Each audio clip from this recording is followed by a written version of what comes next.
Okay.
Was I muted the whole time? Yes.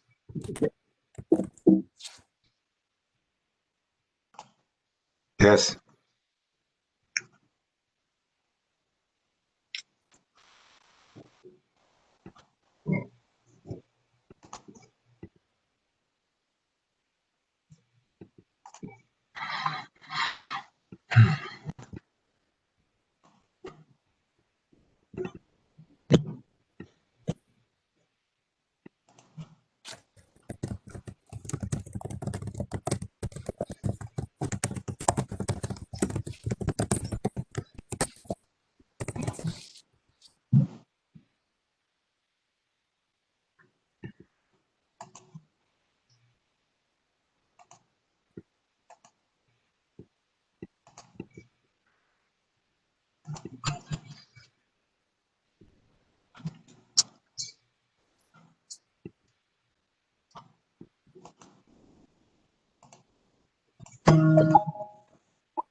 Will you turn your volume up? I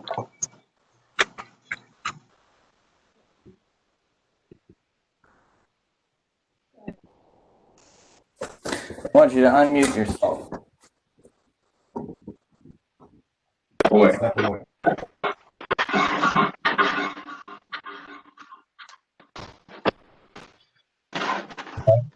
What's going on? Okay, some technical problems here, but I'm going to have Joe Cautilli be present. I'm going to ship over just a second. This will happen.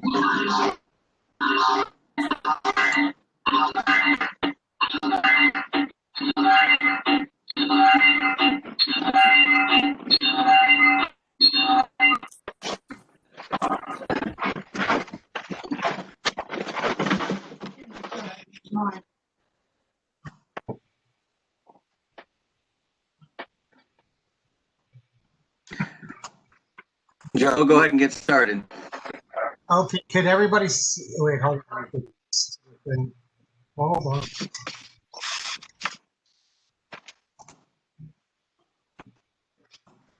All right.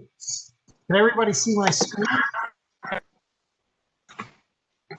Mic is good? Yeah. Okay, good.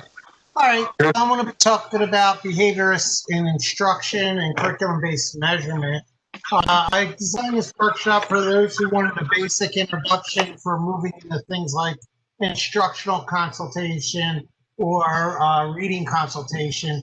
I know behavior analysts, especially in private practice, are always looking for new areas to branch out into. This is an area with a long history for behavior analysts, and I'm hoping that this workshop gives you the foundational groundwork to actually moving into that area and feeling somewhat successful. I provide some links and some articles in case you want to further your reading in the area. So what am I hoping to do? I really want to review the history of behaviorists in instruction. I want to review the interventions they created and their effectiveness. I wanted to then do a little bit of a review of this idea of curriculum-based measurement. In particular, I want to be able to give you an idea of some of the research that supports curriculum-based measurement. And I want to give you a sense of the idea of why rate is the best unit for measurement to use for curriculum-based measurement, not just accuracy as was in the old curriculum-based assessment procedures. I want to be able to assess students using the rating curriculum, but I'm just going to give you kind of an overview of how to do that, and hopefully enough detail where you can determine if your students are frustrated instructional or functioning at a mastery level. Also, as I do the talk, I want to give some hints at how to do this online if necessary to ensure that you could actually do this as part of your practice while the COVID's going on. All right, so let's go back in time. It was 1960, and the U.S. had two pushes back in 1960 that really led it to start thinking, how can we move science into education? And the first big push there was USSR, the Union of Soviet Socialistic Republic, is what it was called. Today it's Russia, had launched Sputnik. And this was kind of a shock to the world. They had beat us into space. The Sputnik was the first space satellite. At the same time, the U.S. was launching this thing called the War on Poverty. Lyndon B. Johnson said, we're going to take a war on poverty and we're going to defeat poverty. That was his goal. So why were these things important? Well, science became important catching the USSR. Think about that space race and how much of an influence it had for training people to think scientifically and us as a society to advance through the processes of science. And then the second one, the War on Poverty said, well, one of the most important ways to get out of poverty is to make sure people are educated. So behaviorists rushed into education. Now, don't get the idea we went alone. There were lots of types of psychology at the time that were going into education. It wasn't just us. There was the high scopes model, which was a model that was built on a developmental curriculum model from Piaget. But indeed, many educational psychologists emerged to design curriculum from a host of different backgrounds: psychoanalytic, behavioral, some problem-solving training backgrounds. So these were the emerging paradigms. Educational psychology, I should say, as a field, differs from school psychology, and that school psychology is sort of the clinical aspects in the school. They go in, they assess the individual child, they test the individual child, they do groups and place the individual child. Where educational psychologists are more in line with what's the overall school curriculum, how do grades connect, how do they all link to each other. So several behavioral programs did emerge in what was then being termed Head Start, and in the general education. They were coming out of these educational psychology programs. So what were some of the behaviorists who moved very rapidly into education? Well, Don Beer was a behavior analyst who had a lot of focus on young kids, mostly kids from lower poverty backgrounds, and he did work on designing curriculum. This is an early paper of his with Montrose Wolf. And I think that this is actually a good chapter if you want to give a chapter to yourself or students to read on the process. Carl Biter was also another big name. He combined his work with Ziggy Engelman, and they created a model known as direct instruction. And we're going to talk a lot about direct instruction. I gave you four articles there from Engelman to look up and read if you want to start seeing how there's a direct instruction approach and what were the things that went into designing the curriculum, task analyzing the curriculum. Ganji was the other person from a behavioral bent who was really interested in principles of instructional design. I gave you two articles in a book from him in case you want to read and refresh yourself. Now, these are all things at the early point when behaviorists were rushing in. What were the thoughts on instruction? That's why if you look, they're pretty much all from the late 60s, early 70s, except the Curlin and Biter article, which is a 96 article that just reviews the effectiveness of direct instruction. All right, so what did the behavioral models look like? And let's talk first about this model I just told you about called the direct instruction model. Now, the direct instruction model, and I'm going to cover this on the next three slides. It's essentially a teacher-directed approach. It often employs call and response procedure, my turn, your turn. So the teacher calls out a question, the kids respond back.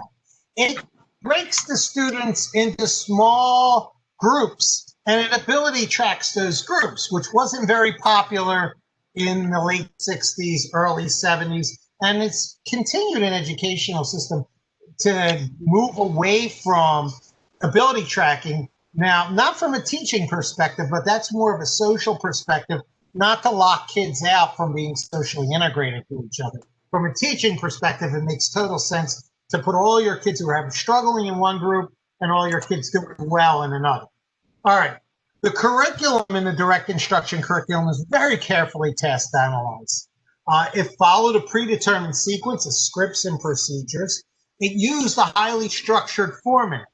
It focused on the belief that basic skills underlie learning success. So the idea wasn't some stimulate your cognitive intelligence approach, but this was, let's give you those basic tool skills you will need to survive, that you will need to do well in academia. Let's teach you how to add. Let's teach you how to subtract for math. Let's teach you how to read. So the belief is that successful learning underlined by these basic skills. And it was the teacher's job to ensure that students acquired their skills. So the teacher had a role and the student had a role. The student had a role to be there, to learn, to get the skills, to practice the skills. The teacher had a role to teach the skills, right? It wasn't, as you'll see in some of the curriculum models of today, where the teacher sees himself as a facilitator or guide rather than a direct teacher. All right. The interaction was high with a focus on positive reinforcement, and there was a set error correction procedure. For example, one of the error correction procedures, if 100% of class got it correct, teacher would say, great, move on. If 80 to 99% of the class got it correct, the teacher would say, that's good, and give the correct answer after that. The answer was 6 because some of them missed it, right? If it was less than 80% correct, teachers would retrain. Teach the skill, reteach the skill. I put 2 videos here on links to look at direct instruction. This one, the first one, is a link to the error correction procedure video you can purchase. The second one's a YouTube link for the Reading Mastery series from Distar, which is a direct instruction curriculum. All right, just so you can watch that on your own time and get a sense of how they used to do that. Direct instruction continued. Okay, so what was the other big thing about the curriculum? Well, it was conducted with a continuous monitoring focus. They did bi-weekly Criterion reference tests. Reading and language, there was a direct instruction program for reading. That's the Reading Mastery program. There's a level 1 and 2 of that. And then there's a direct instruction language program, which is a Teach Me Language program, which is a very good program. I still use that with some of the more high-functioning autistic kids to get language. I also use it with high-functioning children with intellectual disability. And actually, the Teach Me Language I actually used even with some of the other kids who have like conduct problems or oppositional defiant problems. So it's actually a really good program. During the initial stages of instruction, the instruction is focused on developing oral language skills, vocabulary, and attention. Pre-reading skills then, like letter sounds, are introduced. Not naming the letter, the sounds of the letter are introduced. At the beginning, a limited number of consonants and vowel sounds are introduced. They don't just come out and do the whole alphabet. Each sound is pronounced by the teacher, and the children in the group are asked to repeat it. So my turn, ah, and then your turn, the kids go, ah. So that's where you have it, okay? Each sounds, okay. Then 2 sounds are introduced, first singular, and then the students learn to blend those sounds. So if you think of the word cat, it's k, ah, t, right? But when we say the word cat, we don't say k, ah, t. We say cat. So we do this process we call blending. I'm going to talk about this a little later for our interventions. Blending is where you drag the letter into the next letter. Cat. So first the teachers have you do that. They say it slow, and then they say it fast. So it's cat, and then it's cat. So say it slow, cat. Say it fast, cat. Okay, and that's the way they start practicing it. So the idea is to get them that sounding out pattern, and the idea is to get them to actually reading words as quickly as possible. That's why after 6 sounds, they're moving into words to make it function, right? Written letters that correspond to the sounds are introduced in level 1, but letter naming occurs much later. So you learn that ah is the sound for that letter A, but you don't know it's the letter A until later, which is different from how most of us are taught to learn to read. Most of us are taught in kindergarten where we learn A, B, C, D. But what they wanted to do was not to get you too hung up on the names of the letters and get focused more on cracking the code. And so that's what it was, the basic idea behind that. Rhyming activities are carried out by introducing sound families like in, fin, sin, bin, at, cat, rat, sat. So the idea is to get the kid learning sound families, the rhyming words. After 6 sounds have been learned, reading begins with introducing simple phonetically regular words. Depending on who you ask, the English language is somewhere between 60 and 80% phonetically regular. So it's best to start with the rules and then teach the exceptions later, rather than working the exceptions in right from the beginning. Don't confuse the child. Just go right with the rule first. Okay. These words are then incorporated into simple sentences and very short stories. The program itself is called DISTAR, Reading Mastery. That's the name of the curriculum. It uses a modified alphabet in which silent letters are shown at half size. So you have the letter for full, but if that letter is like a silent E at the end, it's half size. And consonant blends are actually printed as joint letters. So the CH sound, the C and the H will be like kind of touching each other or overlapping each other. So they're printed for joint sounds. The uppercase letters are not used except with the I for self. That's the only time you use in the early curriculum the uppercase letters. These modifications are phased out over the course of the first level and the second level of the curriculum. In the second level of the curriculum, we start with what's called comprehension. First, teach comprehension by interpreting pictures. Then as it progresses, it moves to words, then sentences, then short stories. So we start small, we get bigger. Intensive interaction occurs between teachers and children, with the teacher asking basic WH questions to ensure that the child is learning to comprehend. And we find that with comprehension, there are two types of, I was telling the group earlier today, there are two types of problems with reading. There are people who phonetically cannot crack the code and sound it out, and then there are people who don't comprehend what they've cracked as the code. So those are the two general ones, but the largest category is actually the mixture. 70% of the kids with reading problems are what we call garden variety poor readers. And garden variety poor readers, 70% of readers, and that's a mixture of some phonetic problems and some comprehension problems. So right there, they're going right at it. Let's eliminate as much of that comprehension problems as possible. Spelling is also quickly integrated into the program to get them to start spelling out words. Reinforcers are a big part of the program. Rewards vary from praise to tangible, such as candy and small take-home books in the program. Now, one of the criticisms direct instruction came with earlier is, oh, it's a drill and kill program. Poor kid's is 3 years old, and you're doing this to him in Head Start.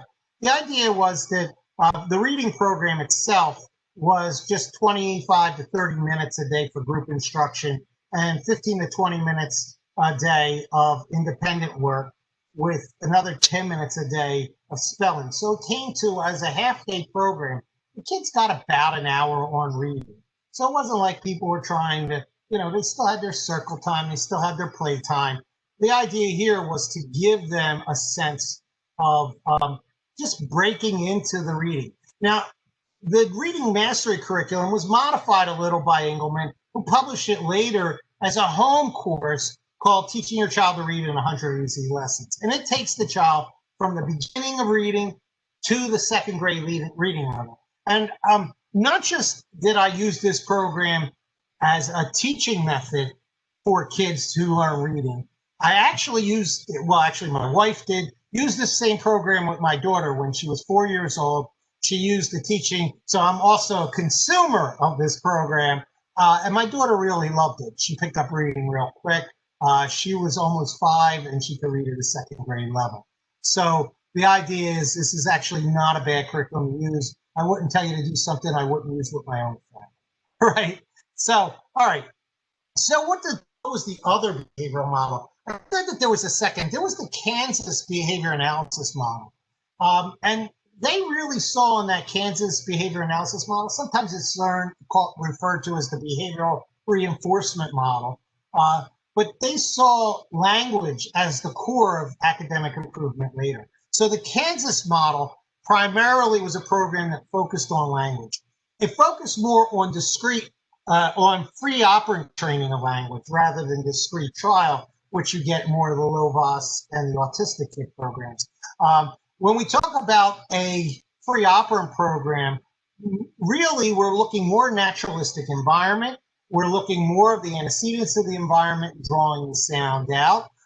We take a least to most prompting strategy there, which starts out with maybe the incidental occurrence of an incident and then a time delay being your first prompt. So, for example, the child reaches for the apple, you block the child's hand, and you wait 5 seconds. If he says apple, you give him the apple.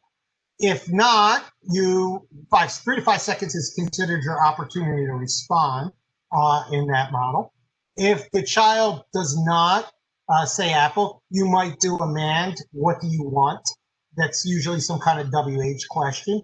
What do you want? You wait 3 to 5 seconds. You can reissue the mand a second time if the child doesn't say anything. Or after the second reissuing, or before the second reissuing, if you want, you can put your child's hand on the apple and try to get the echoic, try to model the prompt for him.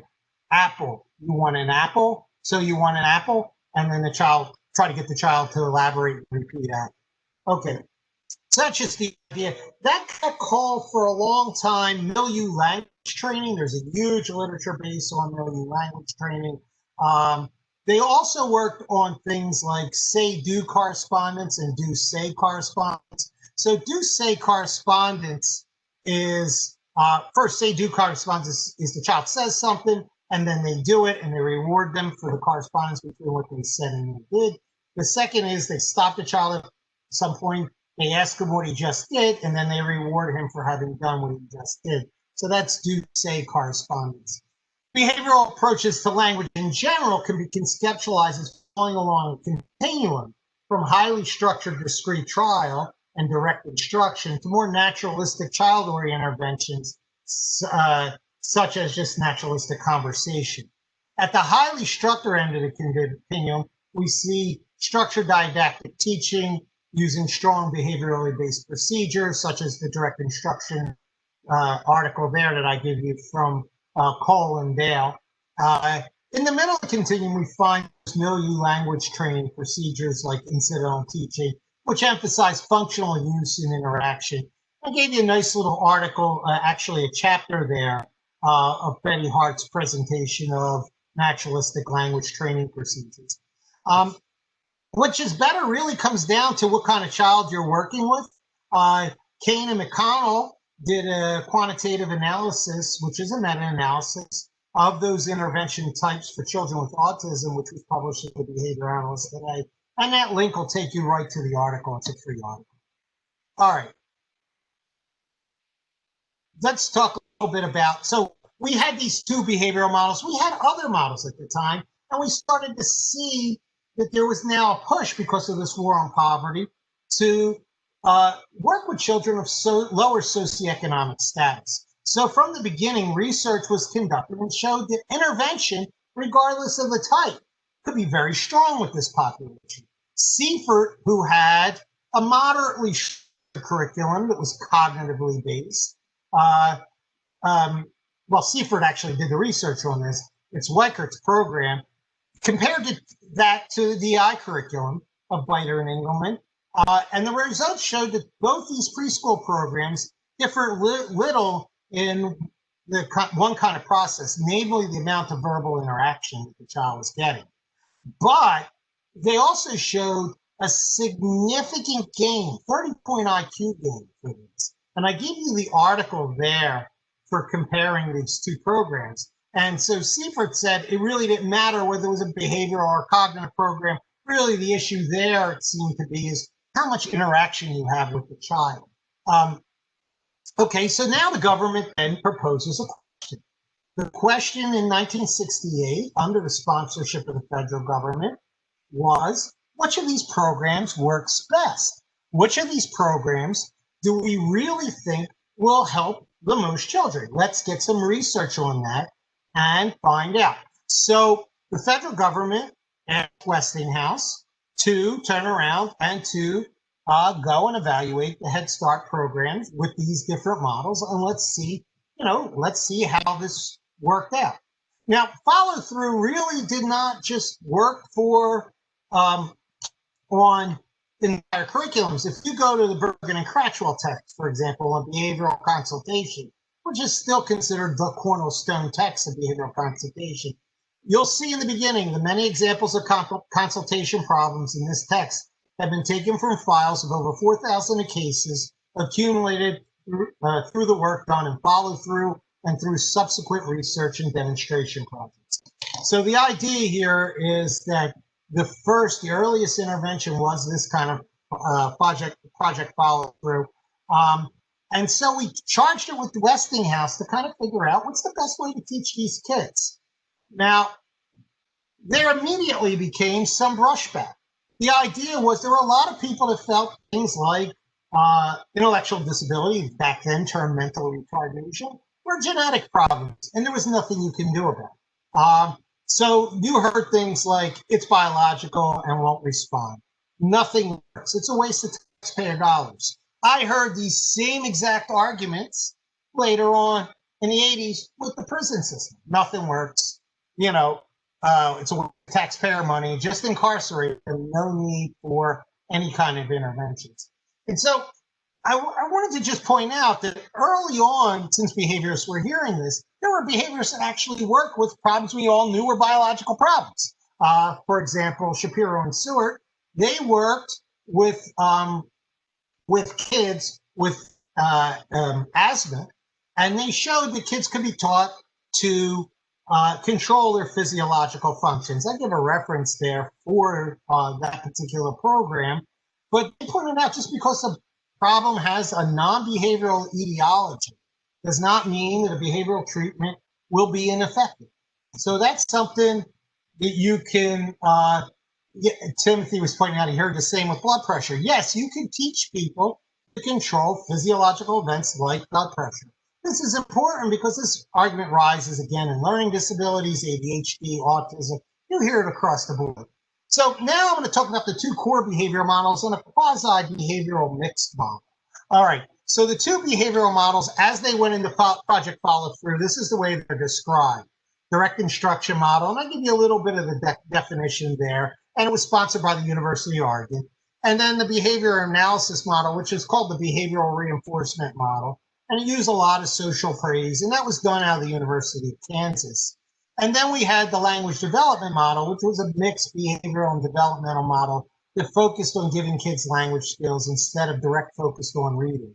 And so that actually came out of Southwest Educational Laboratories. All these models did quite well. Direct instruction, though, outperformed the developmental behavioral model and outperformed the behavior analysis model. And it outperformed pretty much every other model in the program. So if you want to see the report from Westinghouse, I gave you the reference there so that you can look it up. So how well did it outperform them? I just want to take a minute here and show you. The 0 point is if we just put you in a regular education school district program instead of one of these specialized programs. The results here on the side, on the top, are for the behavior analysis program, for the direct instruction program. And you can see it was superior in academic, cognitive, and affective, all the way across the board for the three.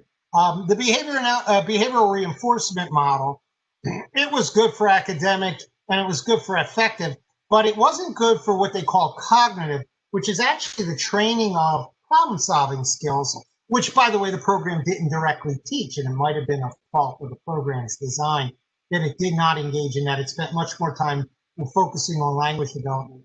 I'm going to move to the next slide. These are some of the other curriculums. This is the same slide, kind of, but what it's done is it flips it over, and it just gives you a little more idea here. Student performance in a traditional school is the 0 point. And what I always find funny is the direct instruction and the behavior analysis model, right? This is a behavior analysis model. This is the direct instructions. Look at the red bar. That's on self-esteem.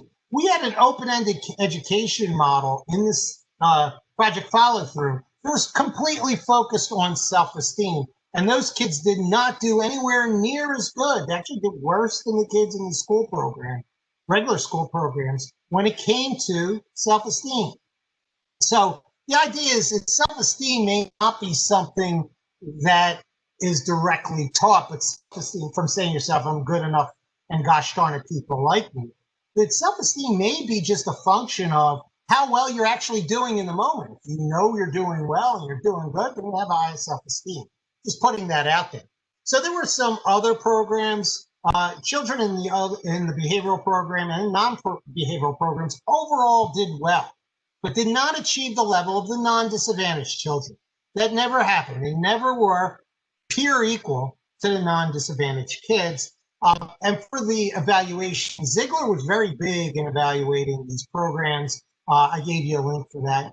The overall IQ gains, though, for the program in the Westinghouse study, as much as 17 points for the DI model, which was actually the highest number of points, all vanished 5 years in.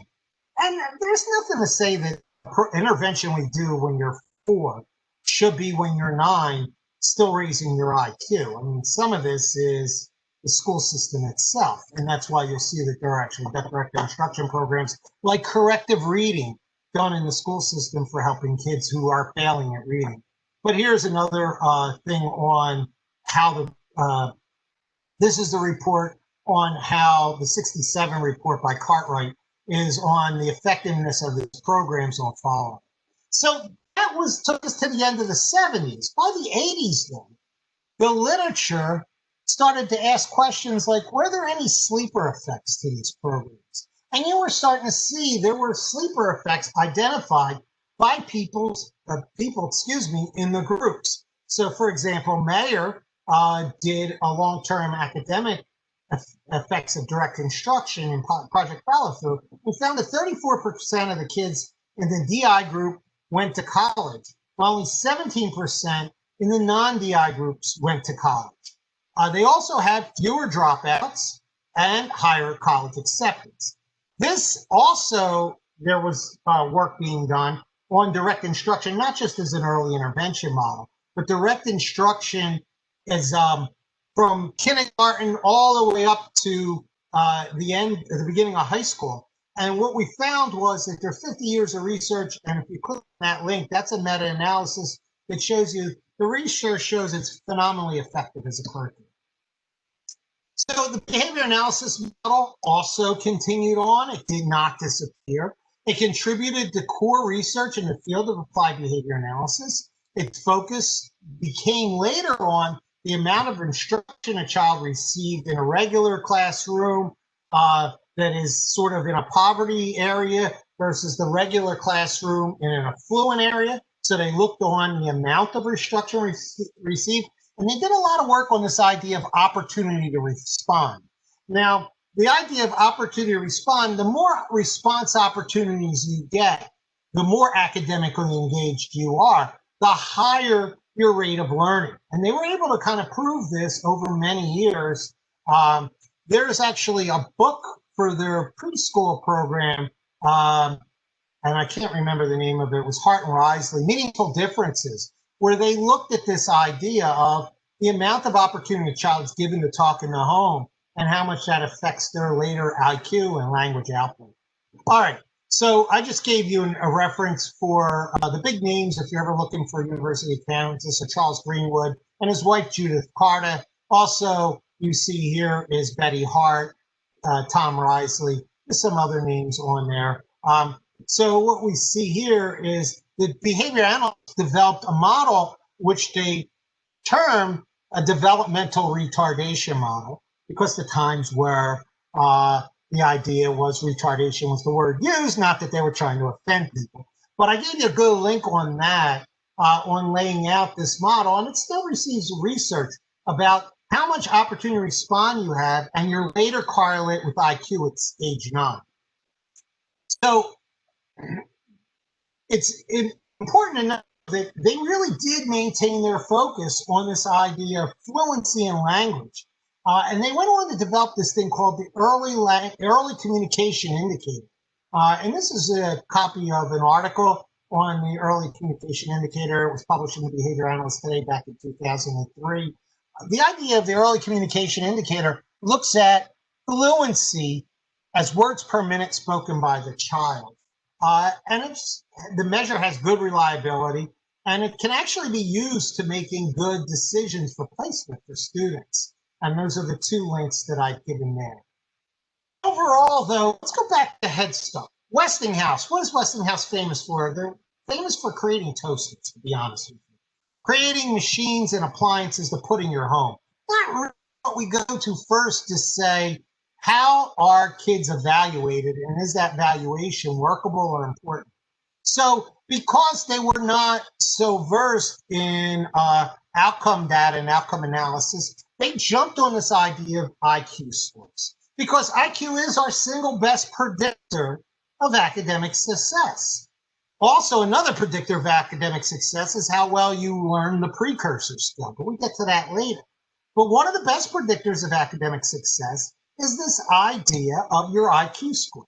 But the IQ score, not just in the behavior analysis program, in other programs, failed to catch a lot of the sleeper effects, right? Now, remember the behavior analysis, the direct instruction program used this other thing called Criterion reference test, what we call achievement test. But they were downplayed how they did on the achievement test. And there were reasons for that. It was less directly interpretable between tests. So there was some arguments over whether or not it was the best kind of measures to use. But what we see is this whole idea of achievement testing came out of an earlier part of the behavioral movement called performance objectives, creating objectives, goal setting, and Criterion reference tests came out of the goal setting movement of the early 60s, which basically held if you had goals, you could easily measure if those goals were being achieved and help everybody work towards those goals.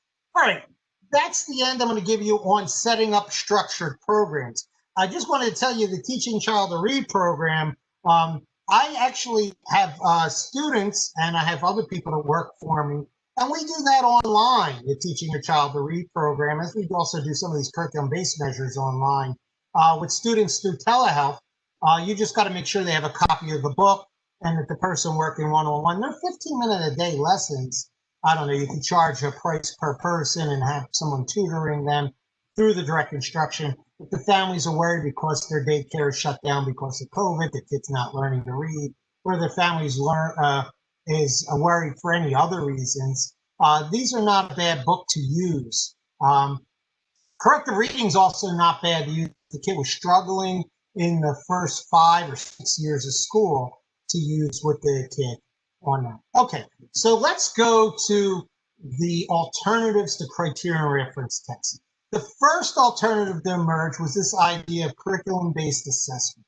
This approach looked at curriculum the child was on with the intention of addressing the child's performance on the curriculum. It had the child read a passage while the teacher scored the errors. The teacher looked for things like insertions, putting in a word that wasn't there, self-corrections, the child correcting their own mistake, etc. Deletions, not saying the word that was there, saying the word wrong. They worked on average, on averages, these curriculum-based assessment procedures, and teachers would set cutoff decisions such as 90% correct or below was a frustration level. And that makes sense. Go to the newspaper and you black out randomly 1 out of every 10 words, you cannot figure out what the hell the article is talking about. So it makes sense. It would be frustrating. 90 to 98% was considered an instructional level. That's where our teaching start is. 98 and above is considered a mastery level. But this approach was accuracy focused and it left out the concept of speed. A child could read slow and struggle his way through a paragraph and not be fluent at all. And so in 77 and then later 88, we got Deno and Shin. They decided to build on this evaluation system using rate instead of percent correct. And I gave you some references there to look that up if you want to do some more reading on that. And this is another article I hope that I'll get to at the end of this presentation. I might not.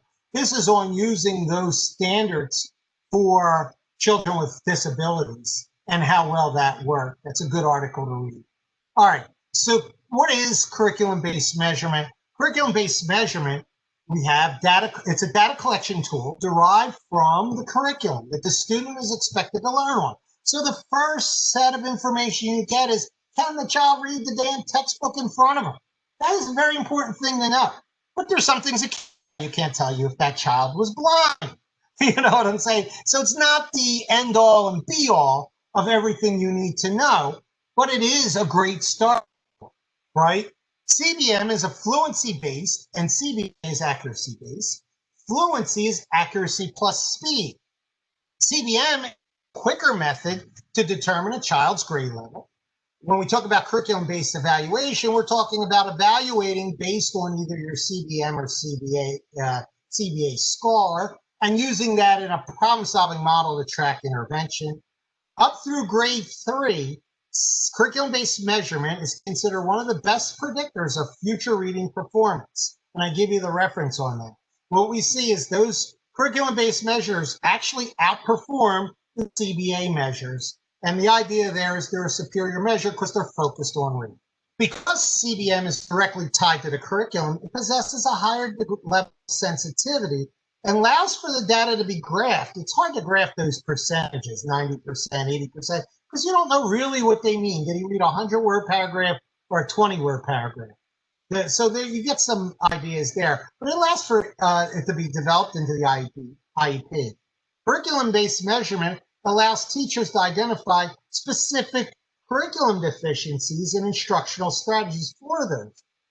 Even if you're just a behavior analyst working purely on disruptive behavior, sometimes using CBM helps you get those instructional antecedents that are triggering behavior problems. And you could say the child's below the curriculum level. He might be frustrated, or the child is above the curriculum level and he's past mastery, so he might be bored. All right, I'm getting my little thing to move on. So conducting a curriculum-based measurement, find a book that is in the curriculum that your students are interested in. This will ensure that motivation is not a factor in the results.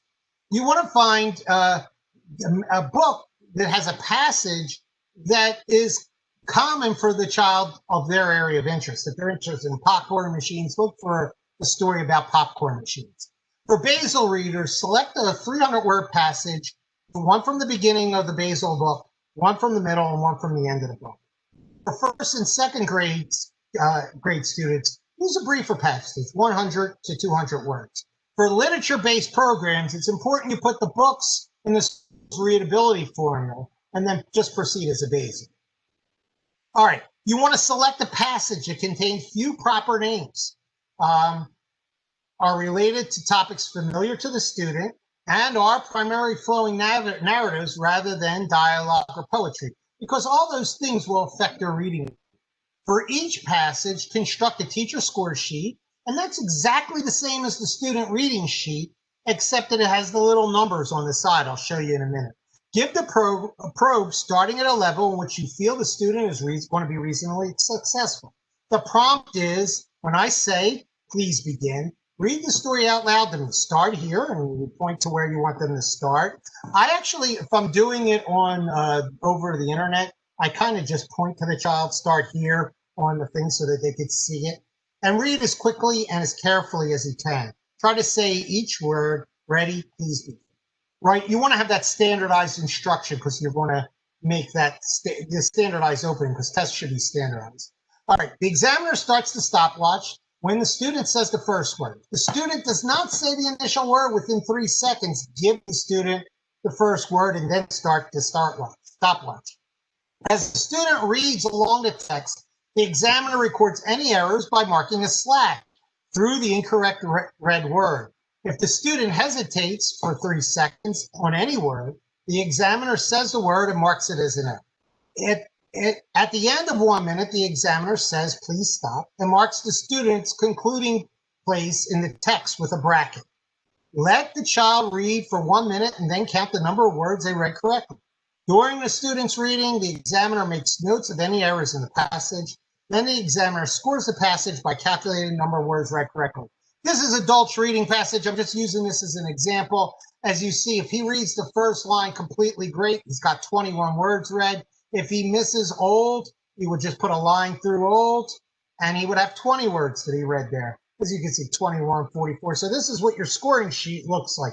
It's just you counting beforehand the number of words that were to this point, so you don't have to do it. What are our cutoffs? Well, this is an AND process. Less than 40% correct or more than 4 errors, we call the child in frustration level in grades 1 and 2.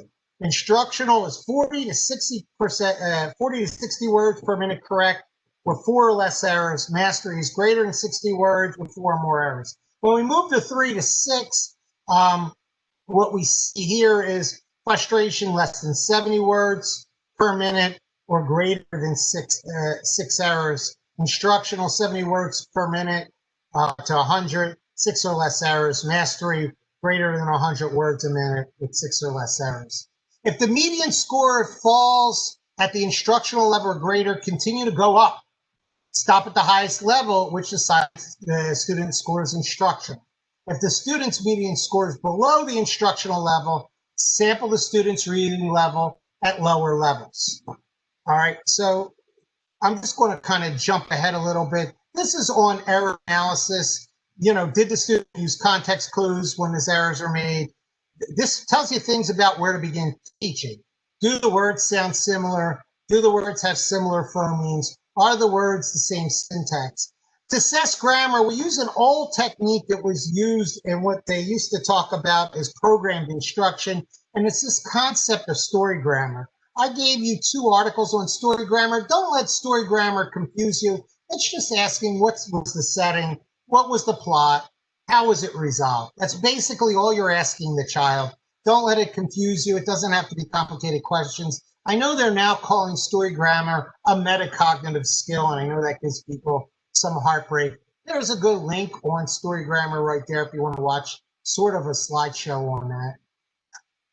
Another way of assessing reading prose is what they call maze passages. That's where it's just missing a word and they have to put it in. The good thing about administering a maze is you don't have to listen to them read. There are no state-by-state norms on the maze, but there are national norms that you can find on the internet.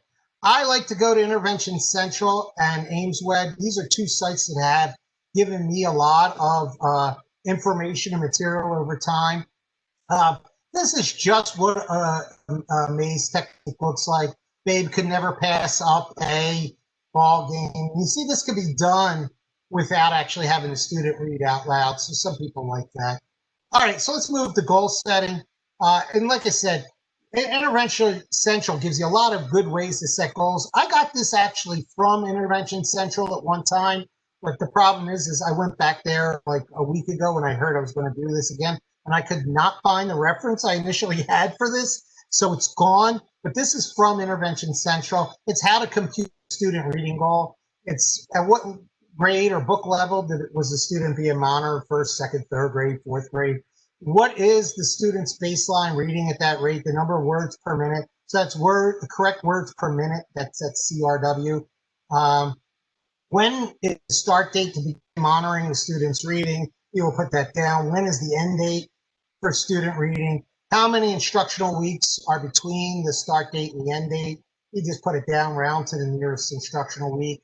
What do you predict the student's average increase in correctly and read words per minute will be for each instructional week of the monitoring period? I want to give you some ideas of in the later slides on just what is an ambitious goal and what is like sort of a good goal.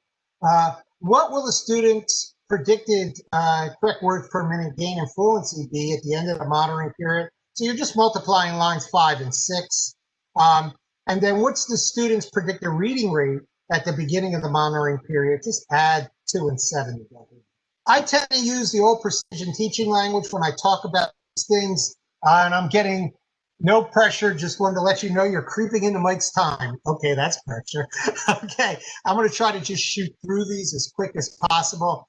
I kind of like the old precision teaching things. So this is an example of a goal. When Johnny sees a paragraph of words, he will say each word in the paragraph at a rate of 35 words per minute for 5 consecutive paragraphs. That would be considered a nice instructional or behavioral objectives. I talk about these objectives as C-say. That's learning channel action. This comes out of the old precision teaching literature. Hear, say, and see, right? Let's talk about progress monitoring. Frequent and repeated data collection, no less than 2 to 3 times a week for analyzing the student's performance. Data is collected during the intervention and provides intervention effectiveness. Essential components that must be in place for successful progress monitoring: a well-defined target behavior, a measurement strategy, identify the student's current performance, that's your baseline. What interventions are you going to use? They might be repeated readings, they might be a direct instruction intervention, they might be something else that you've come up with. You set the goal. I just showed you how to set the goal. You graph your data. We're going to talk a little bit about an aim line, and then using that graph to make your plan to decide if it's working. What are some of those target behaviors we talked about when we talk about reading? Go right back to our direct instruction. Phonemic awareness, sound letter correspondence, blending, alphabetical understanding, fluency. Sight words might be something targeted if you want to get, it doesn't all have to be direct instruction, and comprehension, right? So these are some of the behaviors we're targeting. We used to do in the old days comprehension drills where we would just go through and ask kids just random comprehensions to build up their auditory comprehension during the day. All right, current level of performance in the baseline gathered prior to the intervention. It's repeatable, provides a comparison of progress for the data, and helps you set the goal. We always go our line for our graph through the median score. You only have to get the median score on your assessment. You don't have to do 3 reads on your intervention, on your ongoing monitoring. But if you're doing the initial, get the median score. Child might be a little bit anxious on 1 or 2 of the paragraphs, and you get a lot of discrepancy. 3 counts for, I think it was 85% of the variance when they did the old studies on that. Okay, so I told you before I was going to give you growth rates, realistic growth rates. First grade, 2 words a week. Ambitious will be 3 words a week. Notice by the time you get up to 5th grade, it's only that the child's reading at 0.5 words a week more, and ambitious is 0.8 words a week.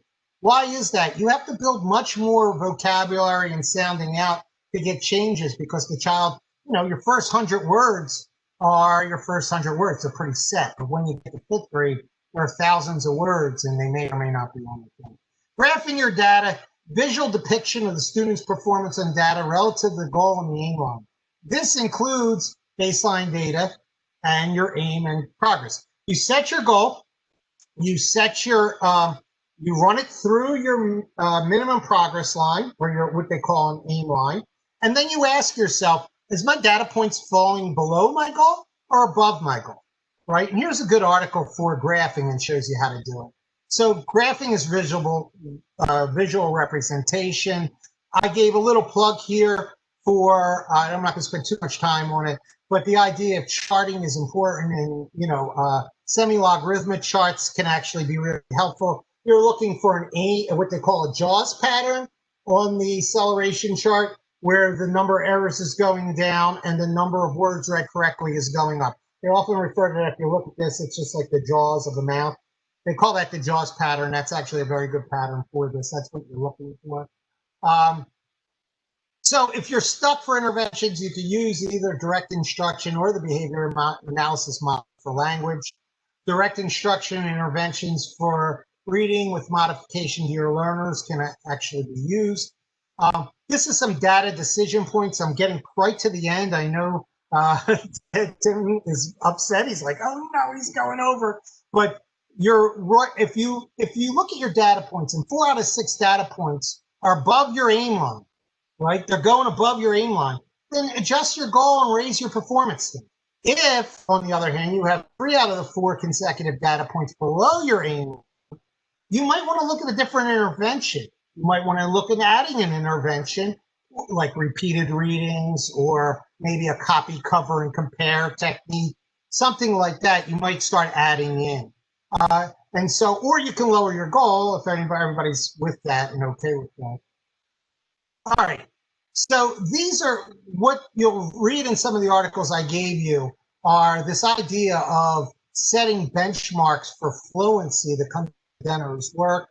You can also do a thing called local norming. You could get the norms for a classroom. You can get the norms for the second grade in a school, and you can do those. And these are very similar to the ones I gave you on slide 22. So that's it. And I'm going to turn it back over to Tim, who's probably saying Joe talks way too much. Okay. Joe, I'm gonna. Can you know how to stop sharing?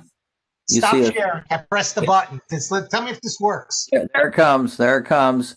Okay. I am not even going to take any chances with this. I'm not going to share myself. I'm just going to read this. And I hope it's not going to mute me again. Okay. Michael Weinberg is a board-certified behavior analyst, doctoral, and a licensed psychologist for more than 30 years. He has 35 plus years of experience in the application of behavior analytics services to various populations and age groups. He is adjunct faculty at Brandman and St. Joseph Universities, writes and instructs graduate courses to train behavior analysts, as well as supervising those seeking BCBA and BCABA certification in behavior analysis. Dr. Weinberg studied at the E.K. Shriver Center in Massachusetts under the direction of Dr. Murray Sidman, where he earned his BA in psychology from Northeastern University. He received his PhD in 1985 in the experimental analysis program at Temple University in Philadelphia, PA.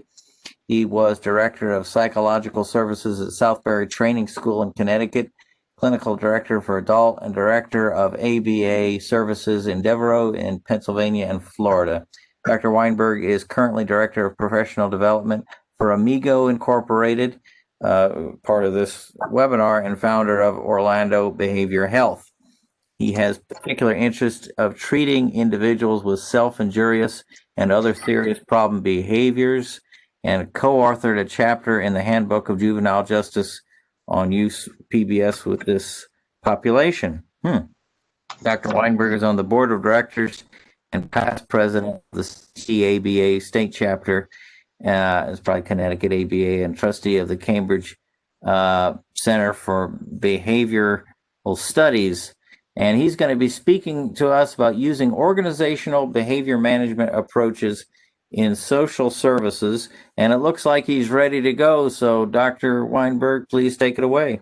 Okay, well, thank you, Tim, and thank you, Joe. Very good. And we'll talk about, we're going to talk a very small slice of OBM because this is a very large area with many different uses and applications nowadays, and can be used in manufacturing, industry, offices, for staff performance in any work setting, restaurants, grocery stores, or maybe your ABA practice, or any kind of clinical or other service. So it's really has a very broad range of use. We used to do these workshops, Joe and I, and a lot of times we had people who are starting organizations, or a lot of human resource folks came as well to get some ideas on how to do this. And I personally, I've done consultation and support to agencies and organizations to help them get started, help them move forward, use OBM methods and tactics, or to help them solve some problems or issues that they were having in their company. So the goals: defining OBM, state 3 OBM methods for staff performance, describe a model of implementation of OBM to improve outcomes, and describe factors, tools employers and HR professionals may use to improve hiring processes. All right. So what's OBM? And I know we're going to be a little bit limited on time. We'll try to do what we can here. OBM is the use of behavioral assessment technology to enhance company performance. Incentive programs are strongly used in this technology. One of the first programs to do this with widespread success was Lincoln Electric, and it was started actually in the late 50s and receiving its recognition in OBM community by the 1970s and continues on. They created incentive programs to increase employee performance. I really don't have time to get into all the details of it here. We have a restricted time, so we'll just move on. But that was one of the pioneering programs out there in a company. So behavioral interventions like incentive systems can be integrated into organizations to achieve operational goals. And the tie-in can occur at multiple levels, including human resource level. The OBM literature offers a number of proven strategies and procedures for improving quality of services. In the 1980s, researchers began to expand the scope of OBM interventions in social services to include large-scale and long-term applications. Let's see here. Ivanchik, Reed, Iwanova, and Page in 81 evaluated a behavioral supervision program designed to incorporate language training into the routine care of people with developmental disabilities. The supervisor was trained to use prompts and feedback to train 7 direct care staff to use 4 language training techniques. This resulted in the increased use of techniques. Supervisory feedback was gradually removed or thinned out without a decrease in staff performance during a maintenance condition. Questions raised were how to establish the use of supervisory procedures with direct line supervisors and how to refine the language interventions to produce the greatest outcomes. And I can tell you currently with regard to if you're involved with any supervision or training of behavior analysts and with those pursuing their certification, right now moving to the task list 5, which is starting up pretty soon or in another year out. There is a big emphasis by the BACB on the utilization of OBM approaches and methods in supervision and management of our supervisees in our settings that we work in with individuals with various kinds of behavior problems and needs, no matter what the population or diagnosis is. So this is a very effective approach, and I use it myself, use OBM myself, and there are more studies out there nowadays, and I can actually provide those if you're interested. Some of the most recent references on this. Ellie Kazemi in California is one person that comes to mind, and some folks at the BACB also have been publishing some studies and papers on this area. So the other large-scale intervention, there are a number of these here that you can see that have all demonstrated large-scale long-term success with OBM interventions. And of course, behavioral approaches, as we know, are very effective. In an organization, using these behavioral approaches link the company's strategy to specific types of behavior necessary for implementing that strategy. It may be tied in with like mission and vision statements that a company has. Here's what we want to do in an overarching strategy by company owners and managers of what they're trying to accomplish and how to help workers and train them to meet those goals and objectives of the organization. It provides specific employees with the guidance and feedback, right, of the expectations. Most procedures rely on in-depth job analysis, so the behaviors that are identified and measured are valid.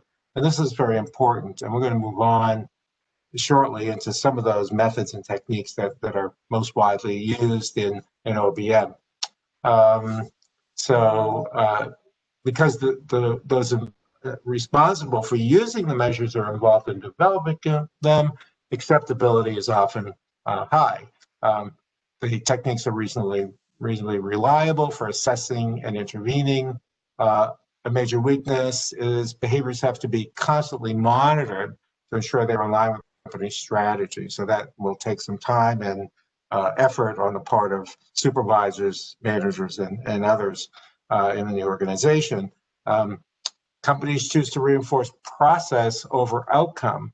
And so it assumes that the one way is the best way, but this could be not the best thing to do in an organization. You might want to look more at what's the goal, what's the outcome, and depending on the situation. The approach attempts to define behaviors an employee must exhibit to be effective on the job. So various techniques are used to define behavior, and we'll take a look at these. The 5 most common are critical incidents, behavior observation scales, or BOS, behaviorally anchored rating scales known as BARS, functional analysis, and assessment centers. We'll try to do a review of those, and that's really going to be most of our focus here on these methodologies. Critical incidents. It's an approach that requires managers to define the behaviors that the employee must admit to be effective on the job. Managers keep specific examples of effective and ineffective performance on the part of the employee. Incidents are used to give the employee specific feedback about what they do well and what they do poorly. Reports can be tied, again, to the company's overall strategy. Many managers resist keeping daily or weekly logs of employee behavior, so this could make matters a little bit difficult if that is the case. So then maybe their managers above them have to, get them on board with keeping track of this and doing what they need to be doing as a manager. Okay, the bars build on critical incident approach. They're designed to specifically define problem performance dimensions by developing behavioral anchors associated with different levels of performance. So to develop that, one first gathers a large number of critical incidents that represent effective and effective performance on the job. The incidents are classified into performance dimensions that experts agree clearly represent a particular level of performance, are used as their examples or anchors to guide the rater. The manager's task is to consider an employee's performance along each dimension, and the manager determines where in the dimension the employee's performance fits using the behavioral anchors as guides. So from there, it's pretty straightforward, but you can see how it can be painstaking and take time to develop these anchors for specific jobs. But a lot of times, if you go back to job descriptions, those anchors should be in there. If they're not, then maybe there's a problem with the job description, and that might have to be revised or updated. This rating can be the employee's score for that dimension. Bars have advantages and disadvantages. And advantages that they can increase inter-rater reliability by more specifically defining the performance dimension. The disadvantage is that they can bias recall. Behavior that's close to the anchor might be behavior recalled. For example, research by Wiersma and Latham in '86 showed that managers do not make much distinction between bars and trait scales. Behavioral observation scales, or BOS, are variations of the bars, and both are developed from critical incidents, but differ in 2 ways. So for one, you don't discard a large number of the behaviors. In fact, the BOS may use a lot more of the anchor behaviors that you need to look at, which might make it a little more cumbersome. The second difference is that rather than assessing which behavior best reflects an individual's performance, the BOS requires managers to rate the frequency with which the employee exhibited each of the behaviors. And then their ratings are averaged for overall performance. So it's a lot more effort and time to use this methodology, but can be very useful, and you can also get much more accurate or better data on employee performance. So major drawbacks of the BOS is that it requires more information, as we're saying, and that most managers really are very not willing to do or reluctant to do. A boss can have 80 or more discrete behaviors, and the manager must remember how frequently the behavior is exhibited. Hopefully they record it. The scaling can be over 6 to 12 months of time, so it takes a long time as well. Very taxing, and more taxing if the manager has 10 to 12 employees under him or her, as you can imagine. A direct comparison of the two found that both managers and employees prefer the boss for differentiating good employees from poor employees. The boss was also viewed as more objective, providing more opportunities for feedback, suggestive of training needs, and being easy to use among managers and subordinates. A bar chart, what was a Pareto chart? We'll talk about Pareto charting as one of the methods that's used a lot of times in OBM and organization to look at different relative factors involved in performance. Could be from a different division of the company, different sales that are occurring, how are different products doing for maybe automobile manufacturers. This is another example, it's one I like to use a lot. And you could use it for ball players on a ball team, who's performing best on the ball team, and rank order it. And so we're going to go into this a little bit more. It separates the vital few from the trivial many, the Pareto Principle. So it breaks a big problem into smaller pieces. Very good for managers and owners of companies to look at, to help make some important decisions in the organization. Identifies most significant factors being evaluated, shows where to focus efforts for improvement or change, allows for better utilization of limited resources in an organization. So here's how you construct it. You record your data, order the data in rank order. You can do from highest to lowest or lowest to highest, doesn't really matter. It depends what your purpose is. Label your axes, and then you plot it on a bar graph. You add up the counts, add a cumulative line as well, so you can make sure you're getting up to the 100% mark. Add your label, title, and so on your graph, and then you can analyze it. Here is a sample Pareto chart. It says here for unsatisfactory customer service, so you can see here the percentages of each of these categories, and they're rank ordered from highest to lowest. From lack of training, inadequate, flawed communication, high turnover, lack of manager support, and then you see the cumulative here, so that here it adds up to 100% of those ratings on this. So it's just a tool that can be used to help understand what's going on in an organization from a quality and performance and outcomes perspective in many different ways. So it's a useful tool for you.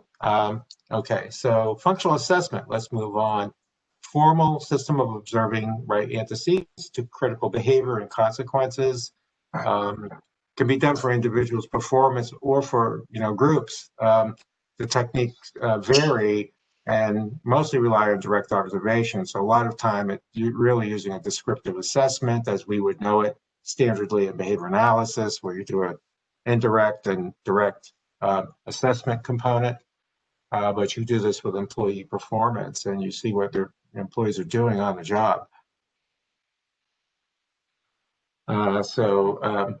Define the key set of behaviors necessary for job performance. Use any of the previous measurement systems to check, to determine if the behaviors are exhibited.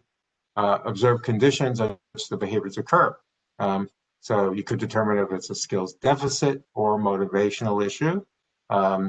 I.e. obstacles to performance, punishment for performance, failure to receive feedback, and so on. And then you can test out your hypotheses to see which may be accurate or correct. How are we doing here? Okay. All right.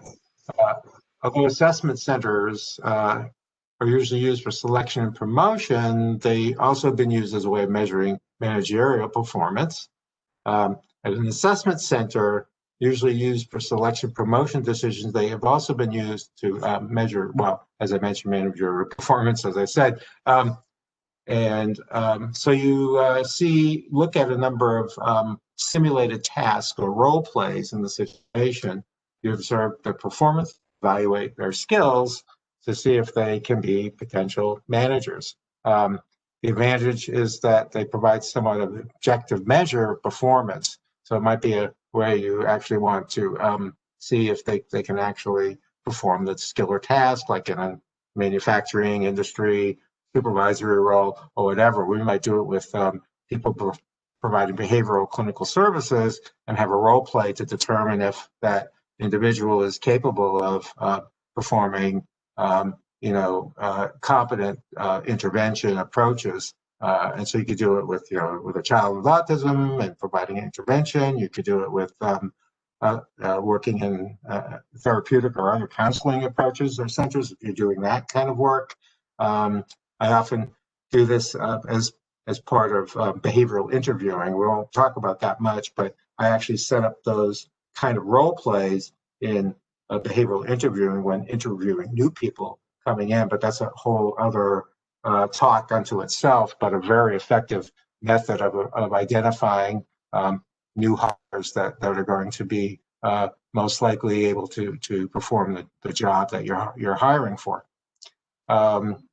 So in addition to this, assessment centers provide specific performance feedback, individualized development plans can be designed. The managers go through the assessment process to become certified middle managers, is one way to go about it. It includes an assessment center at the beginning of the program. An action plan is developed. Over the next couple of years, the employee's development is guided by the plan, and factors like training programs, on-the-job development experiences are designed to help employees develop their skills. And after a couple of years, the potential managers can return to the center, right? Take a look at what's happening. So we have 4 basic steps.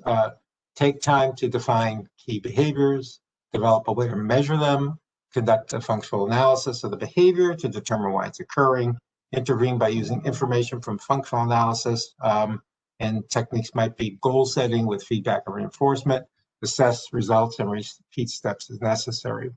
And again, of course, OBM works on principles of behavior analysis, and the technology, as I mentioned, is really extensive.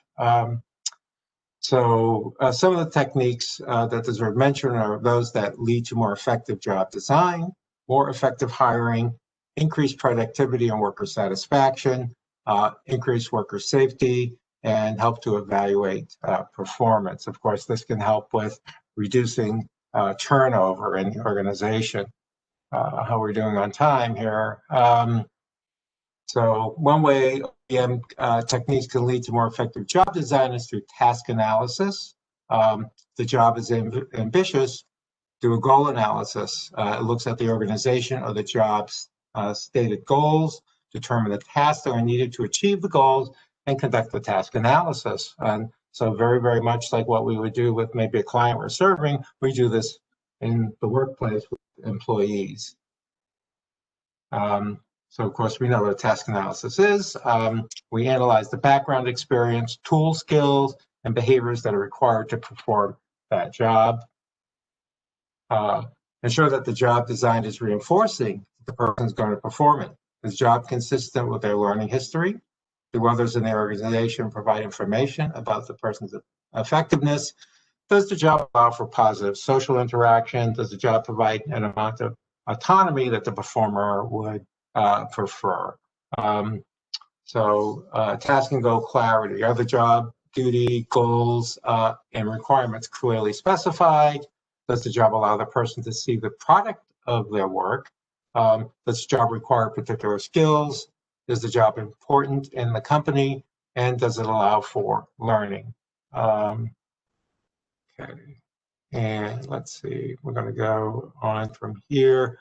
Well, this is behavioral interviewing, as I said briefly, but we're probably not going to have time to really get into it here. It doesn't look like, but I gave you a little bit of it, but it asks about specific situations a person may encounter on the job and asks them to state how they have handled such situations in the past. You can combine this with a role play as well, and it works very well. I've done this a number of times in new hires, and it's a very effective approach. So based on a functional analysis of the discrepancy, interventions may give clear instructions, apply training, remove obstacles, apply rewards, incentives, recognition, remove punishes and other features. Incentives can be based on individual performance or on group performance, and apply to individual or groups. And so behavioral safety is another whole area that is unto itself, but can work as well from an OBM perspective. This is something that people are doing. Aubrey Daniels does it. The Cambridge Center has a whole behavioral safety program that they've had in place for a number of years that's very successful with large companies worldwide. And the greater specification on the objectives that a worker is to achieve and the behavior that is needed to achieve it, more objective evaluations can be conducted. So OBM can help with how we attract workers during work shortages, how to organize what workers do, how do we consult to social service agencies, how do we increase worker efficiency while increasing job satisfaction. And so I don't think I'm going to have time to get into all these. In fact, I'm going to go off of the big screen here to see where we are. So you want to create a learning environment. Learning is critical to company success. Employee resources, you have to train them. The training literature has some mixed results, but training should include some certain factors involved. But many times employees like that, and they want the opportunity to get and receive training on the job through their organization or company. You can use basic skill instruction, integrate it into it, and then how they can better do their job. So any way they can improve their performance. And build on their current knowledge and offer them opportunities for advancement. That is also a desirable feature in the workplace. So in designing the training, employees need to know why they should learn. The objectives are like other behavioral objectives and can contain the expectation of their performance, a criterion, and conditions under which they're expected to perform the desired outcome of the training. So, you need to have clear objectives, design that allows employees to draw on their background, and opportunities for practice, feedback, learn by watching others, training program to be properly coordinated and arranged, learning environment, providing the materials and other important factors. So you want to have transfer of training and using the skills learned in the training back into the work environment. And this is, of course, that generalization is critical for this to be successful. And so you set the climate for the transfer, encourage and set goals for trainees, new skills and behaviors acquired in the training, characteristics of their job prompt to use the new skill and behavior acquired in that training, and support application of the skills. So those are important factors. Avoid punishment. Not a good idea to do that in the workplace. That's a good way to lose an employee. Remove obstacles. Use intrinsic reinforcement. And that's also critical. Aubrey Daniels talks about financial incentives being the most powerful reinforcer you've got in the workplace. Other things can be added, however, that is essential. Tie their performance to chances for advancement and, as well as financial incentive with it.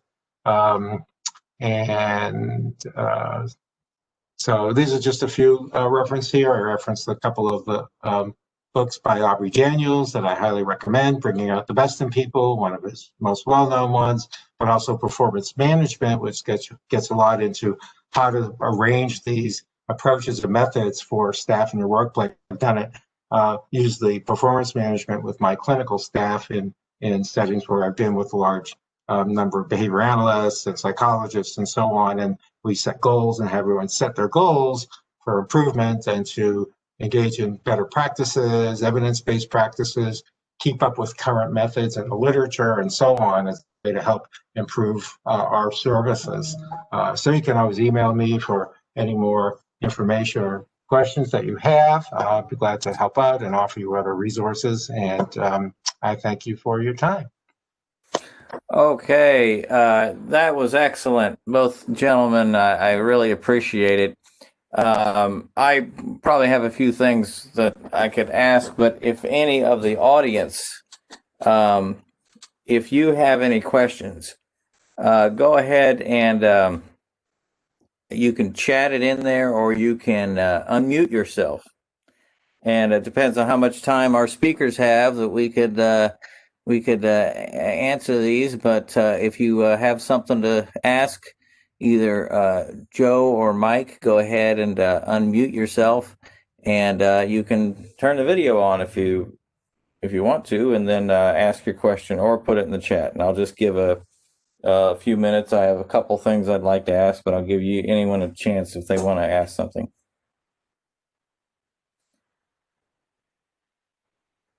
Okay.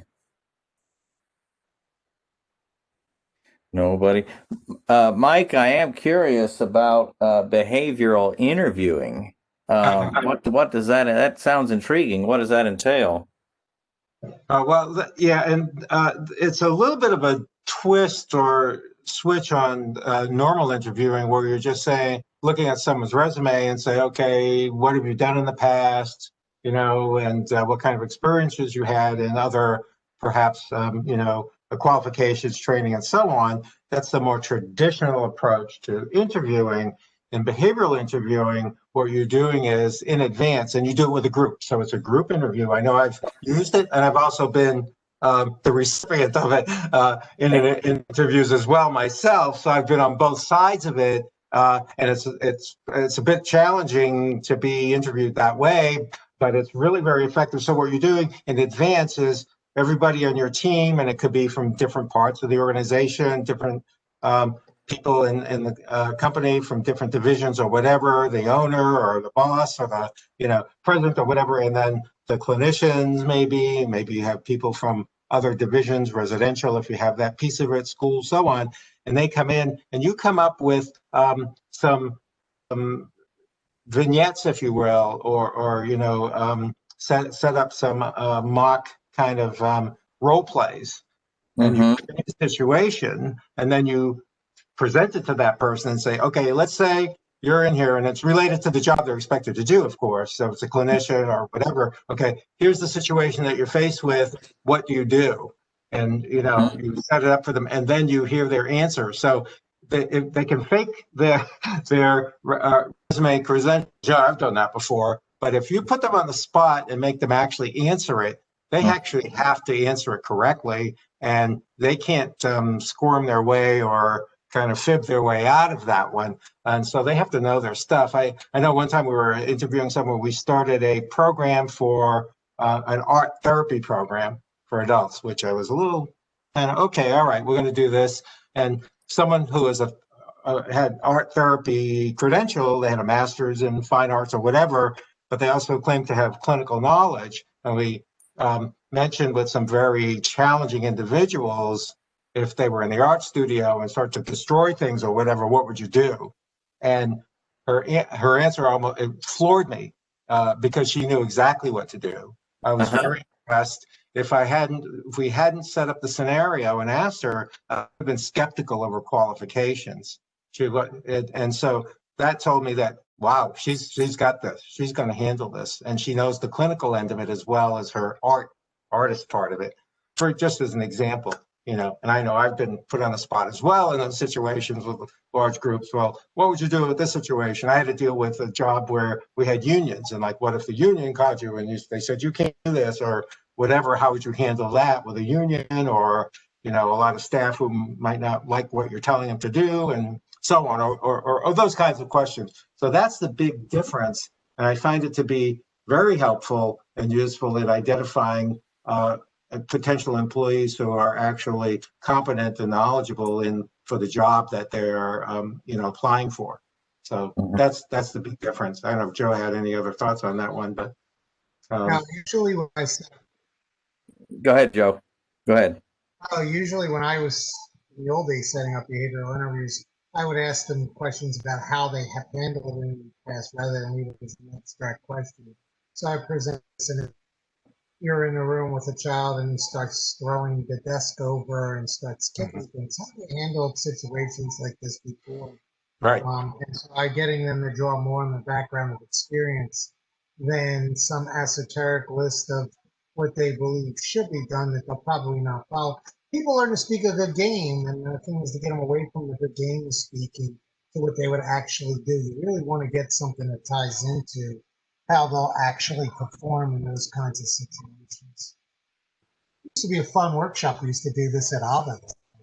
That was the breakout. You know what's missing from all these workshops is the practice. And when we used to do this at ABBA, we used to do a particular thing like create a boss, to do something like, okay, think about, do a functional analysis of a business flow in your organization. And this was all stuff we did breakout groups for. I do that Right. as well. So there's something else. So. Yeah, because those were actual workshops that we were doing, and so we made them very interactive and had all kinds of role play and activities that they could do in their breakout groups. Yes, yeah, those were really kind of fun things to do. Most of our workshop was breakout groups. Yeah, it was. Even with practical skills they could do when they got back home. Yeah. Oh, yeah. That's what people want from workshops. What can they take away and use later? Yeah. That's what they'll remember in college for the counselors in college for the people interviewing for the residence hall. We did a mock thing where I pretended like I was going to kill myself. I was a student that was thinking about suicide. Oh my! And, some of them were, and they come in. Oh, okay. How are you going to do it? And sometimes it surprised me how well they handled the situation. But on a few occasions, you'd get over with the interview and say, okay, and shake the guy's hand, and the interviewee's hand was just dripping with sweat. By the time we got to the end of that, they were fine until we did the role play. Then it really put pressure on them that this could be a real thing that could happen. Mm-hmm. Yeah. So. Okay. Making a realistic interview is actually good because then it gives people a chance to say, this isn't the job for me. You should never undercut the horrors of the job, just as well as you should never undercut the excitement and joy for the job in an interview. A good comprehensive interview allows them to experience both so that they themselves can make that decision. Is this the place for me? I had an old professor that once told me, he says, when you go out there and look for a job, look at the people who've been in that position for 20 years, because that's what you're going to look like in 20 years. And then decide, do you want to look like that? Can I mention a few things, perhaps, to the folks who had signed up for CEs and didn't get their login till a little late? That's because for some reason those didn't come to me. I don't know why, but they came into our person at our organization. She's actually our marketing person, and sent those to me that it was coming in. But rest assured that you will get your full CE credits when you send the evaluation and your document, the verification that's on the site. Maybe but also, you could get people who are on the phone to somehow tell you their names so that you know who's on the phone. Oh, that would be nice too. Yeah. But also, this is being recorded, right? Yes. Yeah. So that also, if you missed any part of Joe's presentation, you'll be able to access the recording at a later point as well. So you will get the full presentation either way, and you will get your CE credits as well. Okay. So a few people on Facebook have asked about it, so that stuff will get sorted out. I know you gave me some names, Mike, and I emailed them, and we'll be able to sort it out. Yeah, well, eventually I'll get this video up, and then an audio version of it will be on the podcast, Criminal Behaviorology. Does anybody else have any further questions or Mike, you have anything?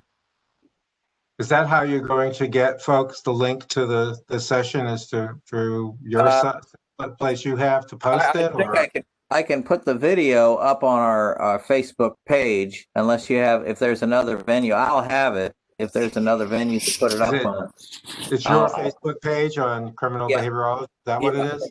It's a specific page for not applications of ABA. It's for this webinar series. Maybe you want to type that in for everyone to see it. I had put it in earlier, but I'll Oh, you I'll did? put it Okay. Okay. I just want to make sure everyone's able to easily access it. When, Yeah, the link is there. right about 7:09. I put that Facebook page. It comes in as a link. It's facebook.com/novel applications. Sounds good. Yeah. Some of the live links too that I had in case people want to look up some articles, for instance. Yeah, and the slides as well. We'll get the slides as a link, usually on a Google site to put the slides up there, if I may, gentlemen, so everybody can have the slides. And I put our email information up there too, if they want to get Great. Great. Okay. Okay. Great. A little rough beginning, but okay. I think at least the presenters can speak, and that's what I care about. And okay, so let's see. Somebody asked something. Oh yeah, somebody give one person I know was given she had about a mock about another employee agreeing with me. That's mock interview to do when you're working with somebody and they disagree with you. Yeah, right. Yeah. How do you handle that? Yeah. Okay. Any other questions from the audience? I had one quick question. Hi. Okay, Shannon, it's go ahead. Shannon. Hey, Shannon, how are you? I'm good. How you doing? We're hanging in there. I know like the performance diagnostic checklist and the picnic and all those kinds of assessment tools for OBM. But I've always had more success doing like just kind of unstructured interview and observations. Is there an OBM tool that's like the FAI where it kind of like guides you through what to ask, but isn't just like a checklist that you're aware of? Oh, that's a good one. I don't know of any general forms like that. There might be. I don't know. Joe, do you know of anything like that that's available? The observational stuff. If you look up the Michigan model of the functional assessment, it gives you a semi-structured interview that you can do. So they are questions, but they're not like forced choice responses that you can guide through it.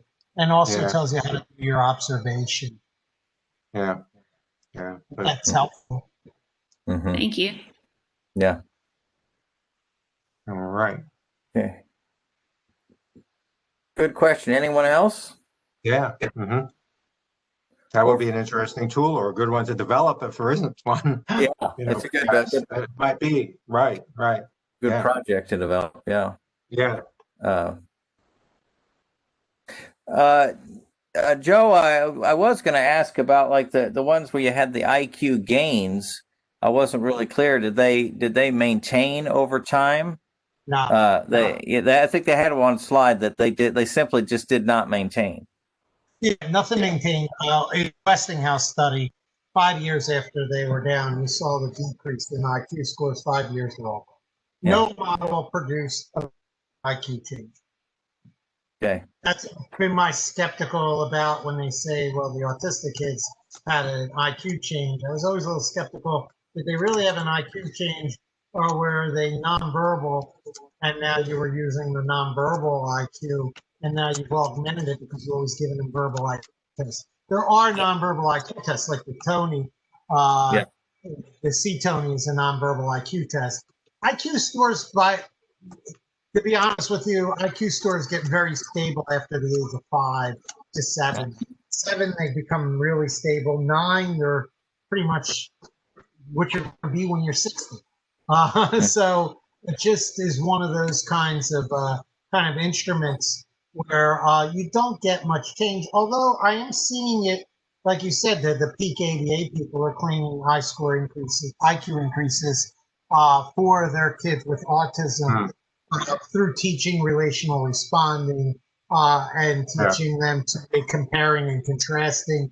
So there are techniques that you can do. The question becomes is do they really, they may produce academic behavior, but do they change this thing we call IQ, which is kind of a hard thing to put your finger on because it's supposed to be a capacity to measure. And there's a lot of racial bias in IQ scores. There's cultural biases in IQ. You see that first generation immigrant to second generation immigrant, it's like a 20-point jump in IQ score. Don't think that was genetic. You know, the parent comes in, he's 20 points lower than the kid. You know, I kind of think that probably had to do more with it. Came from a non-English speaking country. You know, it was actually used in immigration back in the early 1900s to argue against immigration from Italy and some of the other places, even Ireland to some degree. How do they ferret all that? They sort all that out because I mean, you could have educational improvement, you could have nutritional improvement, better prenatal care. I mean, there's all these factors. By the time you look at something like average difference in groups and IQ scores, it seemed like a very hard thing to sort out. What would be the cause? Right. It gets hard. Like I said, though, the thing with IQ is it gets stable. But when you say something is stable as predicting future performance, all you're saying is we're reaffirming the status quo. Right. And how much can you really push the performance beyond one standard deviation as well? I mean, is it within the standard deviation or other? Yeah. And that's a pretty hard task to accomplish. No, but I agree with Mike on that. That's why if you look at instruments like a lot of people like to use the Vineland and scales like that, those instruments, a 55 on the Vineland is learning because he has to maintain 55. It's going through the curriculum like a 55. In other words, if you get a Vineland in your social skills, you're picking up new social skills, socialization, you're socializing just at a 55, or else your score would actually fall further behind because you have to get more right its age as you get older.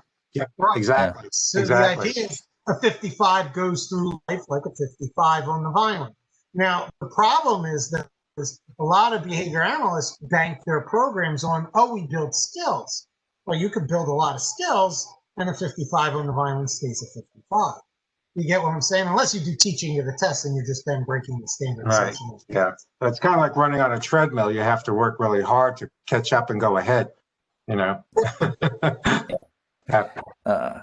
Okay. Any other questions from the audience? Jeopardy music. Joe, do you want to put a email contact in the chat? Michael has. You just type to everyone to the chat, and then I'll have that information if they want to email you. We are. He's got Joe Cautilli 2003 yahoo.com. That's me. That's Joe. And Mike's got Put the e-link again, just in case they need it. There you go. There's this that ties it all in. It does. Any other thoughts? Anyone? Okay.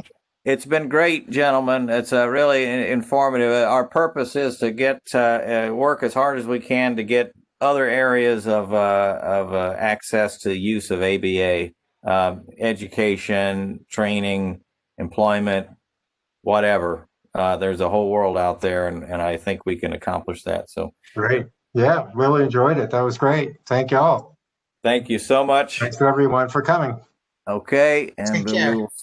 Take care, everyone. Thank you. Oh, if anybody has future topics, maybe they could just give them to Timothy and see where we go. Good idea. Absolutely. And I hope to have you guys again sometime. I'm glad you did. I had to do it. Hey, enjoyed it. Thank you very much, Tim. Appreciate it. No problem. Take care.